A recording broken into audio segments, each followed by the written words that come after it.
जय श्री राधे राधे दोस्तों, आप सभी का आपके अपने YouTube चैनल अध्यात्म भक्ति में बहुत बहुत स्वागत है।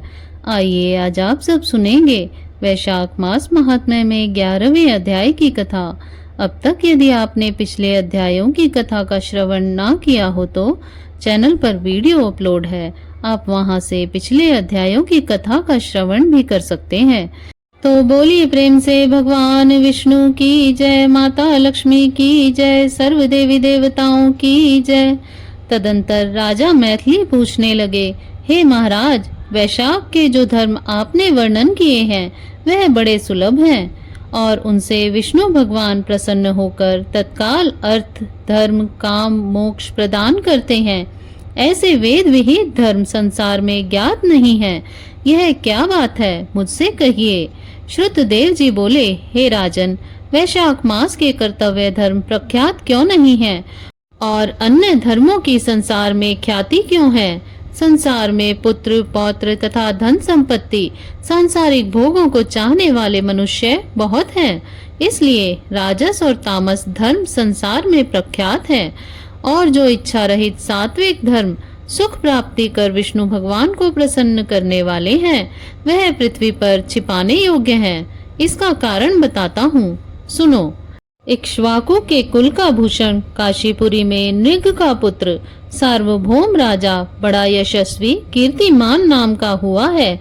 यह जितेंद्रिय क्रोध को जीतने वाला ब्रह्मण्य और राजाओं में उत्तम था। एक दिन वह आखेट करता हुआ जा रहा था तो मार्ग में मुनि वशिष्ठ जी के शिष्यों को देखा, जो कहीं प्याऊ लगा रहे थे, कहीं छाया मंडप बनवा रहे थे, कहीं वापी निर्मल करवा रहे थे, कहीं बैठे मनुष्यों के पंखों से हवा कर रहे हैं, कहीं सुगंधित फूलों को दे रहे हैं, मध्याह्न समय में छतरी का दान कर रहे हैं, कहीं तांबुल दे रहे हैं, कहीं नेत्रों में कपूर लगा रहे हैं। यह देख राजा ने पूछा कि तुम कौन हो और यह क्या कर रहे हो? वे बोले, हम वैशाख में कर्तव्य धर्मों को गुरु वशिष्ठ जी की आज्ञा से कर रहे हैं, जिनके करने से धर्म अर्थ काम और मोक्ष मिलते हैं और विशेष फल तुम गुरु जी से जाकर पूछो। यह सब सुन राजा वहां से तत्काल चल दिया और वशिष्ठ जी के आश्रम में पहुंचा। राजा गुरु वशिष्ठ जी को प्रणाम कर और वहां बैठ कहने लगा, हे मुनीश्वर, मैं मार्ग में आपके शिष्यों को शुभ कर्म करते देख उनसे पूछ रहा था कि आप क्या कर रहे हैं और किस फल के निमित्त यह सब कर रहे हैं। तब उन्होंने मुझे आपके पास भेजा और कहा है कि हमें बताने का अवकाश नहीं है, गुरु जी के पास जाओ। इसलिए मैं आपके पास आया हूँ कि आपसे इन धर्मों को सुनूं। वशिष्ठ जी प्रसन्न हो कहने लगे, हे राजन, वैशाख मास में प्रातः काल स्नान कर विष्णु भगवान का विधि पूर्वक प्रेम से पूजन कर दान करें और ब्राह्मणों की सेवा करें। ऐसा करने से जगन्नाथ भगवान प्रसन्न होते हैं। इसलिए तुम अपने राज्य में भी जहाँ कोई वैशाख धर्मों को ना करे उसे दंड दो। इस प्रकार वशिष्ठ जी से वैशाखोक्त सब धर्म सुन भक्ति पूर्वक उनकी पूजा कर अपने घर चला आया और सभी धर्म कर देव निरंजन केशव भगवान में बड़ी प्रीति करने लगा। हाथी पर ढोल रखवाकर अपने राज्य में मुनादी करा दी कि 8 वर्ष से 80 वर्ष तक के वृद्ध पिता पुत्र भार्या या इष्ट मित्र कोई भी हो जो मेष की संक्रांति में सूर्य उदय से पहले स्नान नहीं करेगा और वैशाखोक्त धर्मों का पालन नहीं करेगा तो उसको चोर के समान दंड से देश से निकाल दूंगा। गांव-गांव में धर्म उपदेशक ब्राह्मण नियुक्त कर दिए और धर्महीन को दंड देने के लिए 10-10 सवार नियुक्त कर दिए। इस प्रकार चक्रवर्ती राजा के राज्य शासन से यह धर्म वृक्ष सब देशों में विस्तार पूर्वक फैल गया। जो मनुष्य प्रमाद से भी इस राजा के नगरों में मर जाते थे उनको निस्संदेह विष्णु लोक प्राप्त होता था और यमलोक नहीं जाते थे, जिससे चित्रगुप्त को लिखने के लिए कुछ काम नहीं रहा। सभी पापी लोगों से नरक खाली हो गया। तब नारद जी धर्मराज के पास जाकर बोले, हे राजन, नरक में पहले जैसे हाहाकार शब्द अब सुनाई नहीं देते। खोटे कर्म करने वाले माया और दंभ से भरे हुए पापी मनुष्य तुम्हारे लोक में क्यों नहीं आते? और चित्रगुप्त भी हाथ पर हाथ धरे बैठे हैं, इसका क्या कारण है? तब धर्मराज बोले, हे नारद, आजकल पृथ्वी का राजा ऋषिकेश पुराण पुरुषोत्तम का बड़ा भक्त है।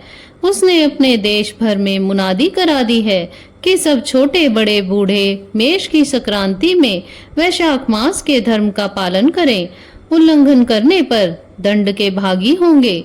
जिसके भय से वहां की प्रजा के लोग वैशाख के धर्मों का पालन करते हैं, इस कारण उनका मेरे लोक में आने का मार्ग बंद हो गया है और सब ब्रह्म हत्या आदि पापों से छूटकर सीधे विष्णु पद को प्राप्त होते हैं। इसलिए मैं उस महाबली से युद्ध कर उसे मारूंगा। यदि वह मुझसे ना मरा तो मैं ब्रह्मा के पास जा उनसे सब निवेदन कर स्वस्थ हो जाऊंगा। इस प्रकार नारद जी से सलाह कर मृत्यु रोग जरा आदि सेवकों तथा 50 कोटि यमदूतों को ले स्वयं यमराज दंड उठा भैंसा पर चढ़ पृथ्वी पर आए और शीघ्र ही उस राजा की पुरी को घेर महाशंखनाद करने लगे। जब राजा ने यह सुना यम ने यह पुरी घेरी है, तब अत्यंत क्रोध में होकर अपनी सब सेना सजा नगर के बाहर आया। दोनों में घोर युद्ध हुआ।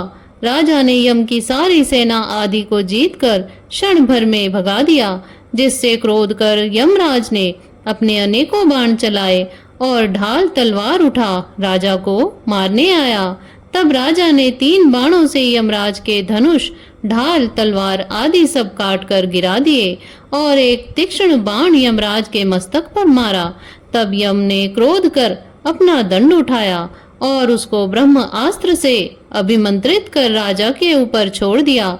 यह देख विष्णु भगवान ने अपने भक्त की रक्षा के लिए सुदर्शन चक्र छोड़ा, जो रण में आकर ब्रह्मास्त्र का निवारण कर यम को मारने को उद्यत हुआ। तब राजा सुदर्शन चक्र को नमस्कार कर स्तुति करने लगा, इस यम की रक्षा करिए। तब सुदर्शन चक्र राजा की स्तुति करने पर बैकुंठ को चला गया और यम बहुत उदास हो ब्रह्मा जी के पास गया, जहाँ लोकपाल और दिक्पाल बैठे उपासना कर रहे थे। उसने देखा चारों इतिहास पुराण शरीर धारण कर खड़े हैं, नदी सरोवर मूर्तिमान विराजमान है, पीपल आदि सभी वृक्ष खड़े हैं, वापी कुआं तालाब और पर्वत सब मूर्तिमान हैं। दिन रात पक्ष मास कला काष्ठा निमेष ऋतु अयन युग संकल्प विकल्प निमेष उन्मेष ऋक्ष योग करण पूर्णिमा अमावस्या सुख दुख भय लाभ अलाभ जय अजय सतोगुण रजोगुण तमोगुण शांत मूढ़ अतिपोर प्राकृतिक विकार कफ वात पित्त आदि सब चराचर मूर्तिवान सेवा में खड़े हैं। उनके बीच में यमराज सेवकों सहित लज्जावान हो मुख मलिन कटे वृक्ष की भांति जा गिरा और त्राही त्राही पुकारने लगा, जिसको देख सभी आपस में अचरज से कहने लगे कि यम के यहाँ आने का क्या कारण है। जिस यम को काम से क्षण भर भी अवकाश नहीं मिलता, जिसके वस्त्र फट रहे हैं, चित्रगुप्त भी इसके पीछे पीछे ही आया है। यमराज कहने लगा, हे कमलासन, मेरी प्रतिष्ठा भंग हो गई है, मुझे खूब पीटा है, मेरे वस्त्र आदि छीन लिए हैं, आपके होते हुए मेरी यह दुर्गति हुई है।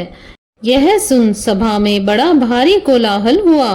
तब पवन ने ब्रह्मा की सलाह से सबकी वाणी रोक दी और यम को वहां से उठाया और आसन पर बिठा पूछने लगा कि यह दुर्गति तुम्हारी किसने की है। तू कुशकेतु, जो सबके पिता हैं, उनके सामने अपना सब वृतांत कह, वह तुम्हारे हृदयस्थ दुख को दूर करेंगे।